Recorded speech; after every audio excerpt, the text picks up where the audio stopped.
Hello guys, Walker Reviews. Hope you all had a Merry Christmas. In this video I want to break down my top 10 favourite movies of 2019. It's my personal pick of this list. So yeah, we'll start with Glass. If you saw my final verdict video, you probably already know what I had to say about this. But yeah, this was the first film I had watched this year. And yeah, I really enjoyed this film. I had a really good time with it.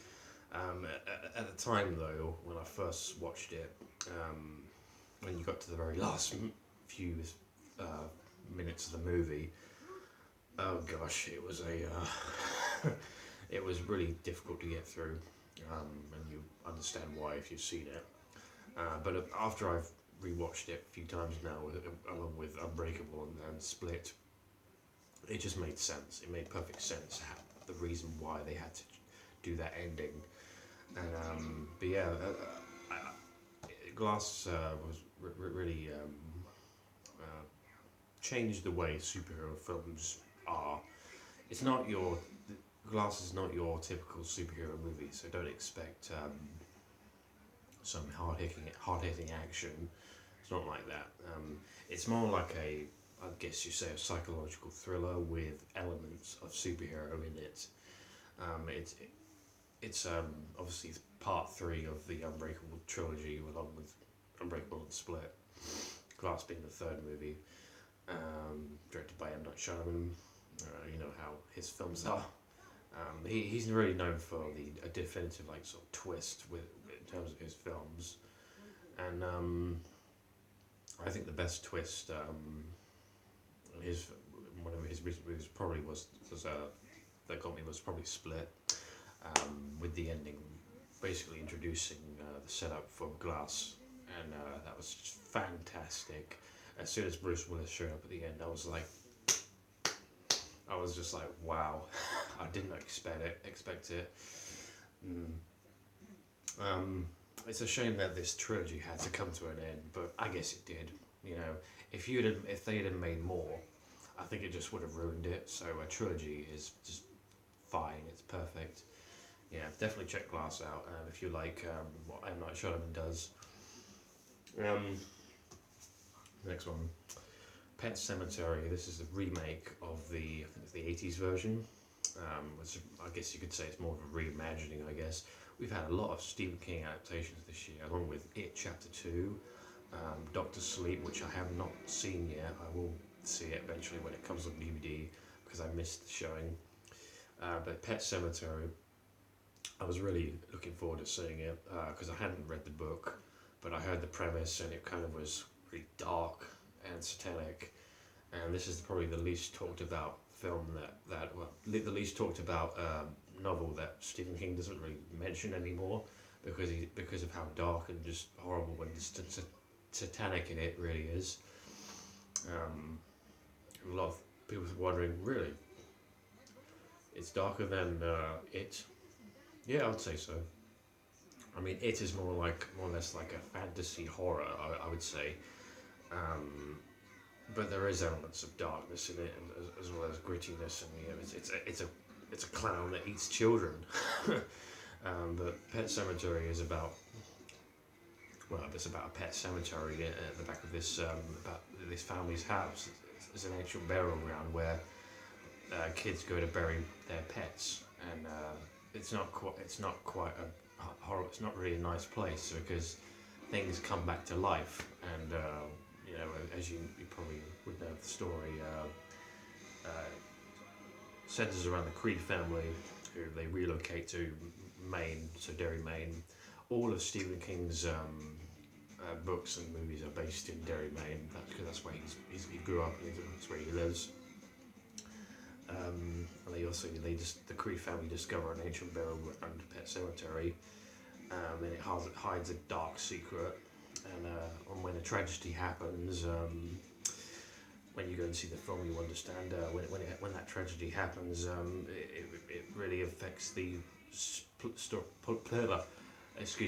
plot of the film, and it is kind of twisted and bone chilling at the same time. Definitely give it a watch. I think you might like it. John Wick Chapter 3, Parabellum. I can never pronounce that word. I think it is Parabellum.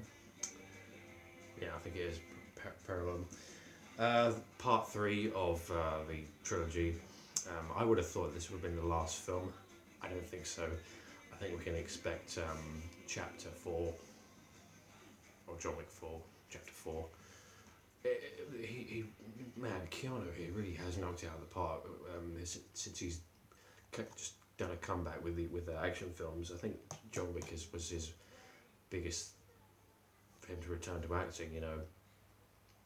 Since The Matrix, I mean, it's nice that we've now got a new franchise, and it's kind of like, Keanu has just nailed it to the part now, and with the return of The Matrix in 2021, The Matrix 4, I think that's what started it off with bringing him back to action films. But yeah, John Wick 4 is brilliant. Yeah, it's better. I think it's better than Chapter 2. Although I do love Chapter 2, especially that badass fight scene in that rave club. That's brilliant. That's still one of my favourite scenes. This one has some great scenes in it too. A lot more kills because it's him against the world this time. It's not because he's got about a $1 billion bounty on his head because of what happened in Chapter 2 with him committing a crime, committing an offence on the company ground. So he's been excommunicated, and all the assassins in the world are after him. So he's got to try and survive. So it's a game of cat and mouse. And yeah, it's definitely the best one out of 3. I do like part 1. Part 1 was kind of just an introduction to how badass he can actually be, and by the third movie, he's just a complete badass. Definitely check it out. It's the best one. Rabid. This is a remake of David Cronenberg's film of the same name. Haven't seen it, the original, but I watched this, and I think it was direct to DVD because it didn't come out to the cinema. It's about a woman that she's involved in an accident, and her face gets a bit disfigured, and she's got to try and have reconstructive surgery. So she signs up to this clinic that participates in gene therapy to try to reconstruct people, and she takes part in it. Something goes wrong, and something within her is making her basically she has a weird craving for something. So it's kind of like I guess you could say a zombie kind of horror comedy film. It centers around sort of rabies. There is some kind of a virus in the movie, and she's the progenitor. I may have spoiled it for you, but yeah. It's an okay film. It's not the best horror film I've seen in years, but it was an interesting premise, and it's got Laura Vandervoort who was in Jigsaw. She played one of the survivors, and I was intrigued by what she did in that movie. So I had to see what other films she was good in, and she was actually not good in this film. And plus, she was a very attractive woman. It also features a cameo performance by CM Punk, the former WWE wrestler, as well as his wife AJ Lee. I was really surprised to see AJ Lee pop up in the movie. She has a very tiny role, though, uncredited role, but you see her for a few minutes, and it's just like, oh, okay. I was not expecting that, but it was obviously, if CM Punk is in the film, obviously his wife is going to be it as well. Check it out, see what you think. Rob Zombie's 3 from Hell. I was eagerly waiting for a sequel to The Devil's Rejects, and we finally get this one, but I don't think it came out at the cinema. I think this was a direct DVD again, so I don't know what happened. I don't know what the marketing was behind this movie. Maybe it came out in the States, I don't know. But I was really waiting for a continuation of these characters, the Firefly family, sorry. I think my favourite character of these is probably Baby. She's nuts. She's completely nuts, and she's played by Sherry Zombie, so Rob Zombie's wife. She's fantastic. She really knows how to play a psychotic, just kind of crazy woman, and she kind of reminds me of Harley Quinn in a way. If Hollywood really wanted to recast Harley Quinn, if say Margot Robbie didn't want to do it anymore, she would be brilliant as Harley Quinn, I would say, because she's got a very high pitched laugh, a cackling laugh like Harley Quinn does, and she's just insane. And the way she talks is kind of, in a way, a bit like Harley Quinn. So that she would be perfect as probably an older Harley Quinn if they decided they wanted to do it. But yeah, Three from Hell is a sequel to Devil's Rejects, obviously. Continues directly after the events of the Devil's Rejects. So after they all get shot, you see what happens. Sid Haig is back in the film as well, so he plays Captain Spaulding, I think. Bill Moseley as Otis Driftwood, and of course Sherry Moon as Firefly.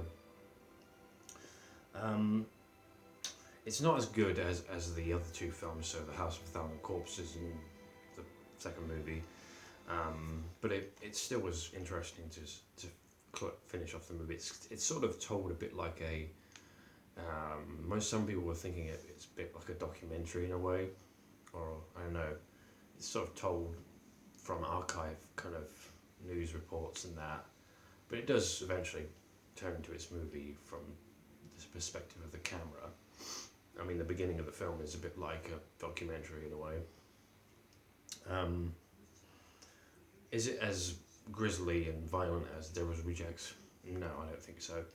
Devil's Rejects really did have some nasty scenes in it, really bloodthirsty scenes. And this does have some violent moments in it, but it's not as good as the Devil's Rejects. Alita Battle Angel. I saw this at the beginning of the year with a friend, and there really wasn't much that came out at the start of the year. But when this came out, I was looking for something to watch, and I just bought a ticket, went to watch it, and I was actually surprised. I just went into it open-minded, had no idea what it was about. Obviously, I knew I love science fiction, so the whole cyberpunk thing really is cool. It's a cool thing because I liked Ghost in the Shell. A lot of people hate that film, but I liked it. I like it. I have a different opinion. This is a similar sort of thing. It's about a girl she's a cyborg, and she gets put back together by this inventor, or he's like a doctor. He's played by Christoph Waltz, and he puts her back together because she's just a head, and and it's about her trying to figure out who she is, and obviously you find out who she is, why she was created, and all that. And I think it's based off a Japanese manga or anime. Obviously, good cast. Zoe Salazar as the titular character Alita. Also has Jennifer Connelly, and there's a small role by Edward Norton. It was okay. I didn't mind it. Now, probably the biggest film of this year, and that was Avengers Endgame. Really well done. The last movie where they're all together. I don't think there's going to be any. They can't make any more Avengers films now after this movie. I think they set the bar. This is really, I think, the end for the team. So there won't be any more. It's a nice fitting end to the past 10 years of the MCU. So yeah, I think it's done now. And just you can't get any better with that epic fight scene at the end. It's just insane. It's just really iconic as well. I believe this should have been the close to Phase 3, but instead we got Far From Home. But I think we needed something a bit more light-hearted after this movie, because there really is some intense scenes in it, and a lot of WTF moments as well as funny moments. But the longest Avengers movie to date, over 3 hours long. So it's definitely a must-watch. Shazam. I think this is the sixth or seventh film in the DC cinematic universe. It's basically big. Tom Hanks is big, but the superhero version of that, about a kid who is given powers by a wizard, and every time he says the word Shazam, he transforms into this guy, and the adult version of himself, who is he's kind of silly, obviously, because he's a 14-year-old kid that becomes a giant. Well, an adult basically. Whenever he says the word Shazam, he becomes this superhero. This is kid-friendly film, so you could easily take your kids to watch it, or and they would happily enjoy it. It's not really canon to the other DC films. There is kind of nods here and there, but not really much big ones. There is like one surprise at the end, but it doesn't really lead up to anything else. It's just kind of like a little kind of okay, a little that's basically it. Does it set up a sequel? Yeah, I guess so. Obviously, I thought Zachary Levi, who plays Shazam, I thought he was good. He really did play sort of like a kid, an adult sort of kid in a way, and I liked that. He was kind of like he was messing around all the time. Didn't really give a shit really. And I thought the villain was quite good as well. He's played by Mark Strong, I think. Mark Strong was interesting. Yeah, a good sort of foe for Shazam to fight. Let me check it out. It's not the best film in the cinematic universe, but yeah. Spider-Man: Far From Home, probably the best Spider-Man film made since Homecoming. Oh, this is a fantastic movie. Of course, Nick Fury is in it for the first time with Spider-Man, and as well as Jake Gyllenhaal as Mysterio. He is fantastic, Mysterio.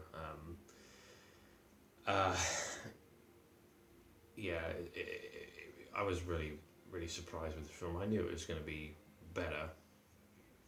I kind of sensed it would be better than the previous movie. It just takes it to a whole nother level. We've got a villain, probably the best villain since Vulture, or probably the best villain since Green Goblin in the same Raimi trilogy. Jake Gyllenhaal is brilliant as the villain. He really, I think Spider-Man does really meet his match in this movie, and you also see power, some certain powers that Spider-Man do that you haven't seen yet, and it's pretty amazing what he does in the movie. Especially the ending scene. There's also one post-credit and one after-credit scene. The after-credit scene probably sets up Phase 4 in a way, because this is the end of Phase 3. And then the post-credit scene is a real big surprise.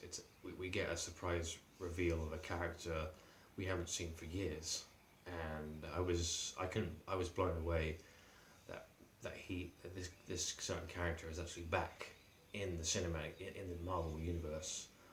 I remember my first reaction when I saw it. When I first saw the reveal, I was like, literally, and the whole cinema erupted. It was just like, ooh! when that character came on screen, I was just like, everyone clapped. It was probably the best moment I've seen. Yeah, definitely have this in your collection, of course. And last but not least, Jordan Peele's Us. As a follow-up to Get Out, so I really enjoyed Get Out, but I was interested to see this movie because it was a new sort of horror film, a different sort of take on a really odd look film. It's about a family come across their doppelgangers. Excuse me, I've got indigestion. It's just really sort of a different horror film. Not like a typical slasher film, but it was quite terrifying in some places. I mean, what's worse than coming up against yourself as the monster? the monster is you, you know, your own self. I couldn't think of anything worse than that. Yeah, really, really unique film and a different idea that he did with sort of Get Out. I wonder what Jordan Peele can do next with horror. I hope maybe he takes sort of like I don't know, a sci-fi direction. I'd love to see sort of like a sci-fi horror or a body horror direction. I don't know, because I thought Get Out was kind of a bit like a psychological thriller, not really a horror, more like a psychological thriller. This is like a psychological sort of horror, I guess, with a thriller as well. It also features that song called I Got Five on it, but they've tweaked it a bit to make it sound creepy. It's kind of like the main theme of the movie. You hear it many times in the movie, especially in the beginning and the end sequence. The end sequence really was fantastic when Lupita Nyong'o, she's brilliant. She's a brilliant actress. When she's coming up against the doppelganger at the end, that is just a fantastic scene.